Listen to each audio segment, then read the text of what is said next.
আজ আপনাদেরকে নতুন একটা টপিক দেখাবো, সেটা হচ্ছে ক্যানোনিকালাইজড পেস্ট কিভাবে খুঁজে বের করবেন স্কিমিং ফগ দিয়ে।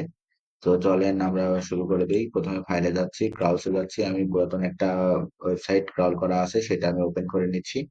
নেওয়ার পরে আপনাদেরকে ক্যানোনিকালাইজড যদি কোনো কিছু থেকে থাকে আমি দেখানোর চেষ্টা করতেছি। ক্যানোনিকালাইজড বলতে এমন একটা পেজ বোঝায় যেটা হচ্ছে, মনে করেন যে এর আগে এটার একটা মাদার পেজ আছে, যার কারণে সেটা ক্যানোনিকালাইজড পেজ হয়ে গেছে। তো চলেন আমি এখানে রেসপন্স কোডে যাই, ক্যানোনিকাল এসে যাই, ক্যানোনিকালসে যাই, ওপেন হয়ে গেছে। তো যদি এখানে দেখি ক্যানোনিকালাইজড আছে কিনা, হ্যাঁ এখানে ক্যানোনিকালাইজড আছে। সো আপনি যখন ওপেন করবেন দেখেন এই পেজ গুলো কিন্তু ক্যানোনিকালাইজড। সো এই নো ইন্ডেক্স করা আছে এই পেজ গুলো, যেমন my account, my lost password, দেখেন সিসকো পেজ থ্রি, সিসকো।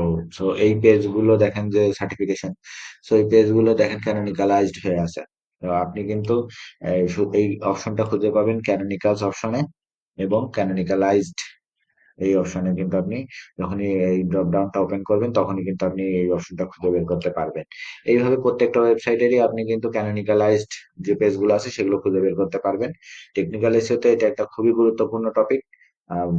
সবসময় আপনারা স্ক্রিমিং ফগ টেকনিক্যাল এর জন্য মারাত্মক একটা টুল। আপনারা সবকিছু পাবেন এর মধ্যে।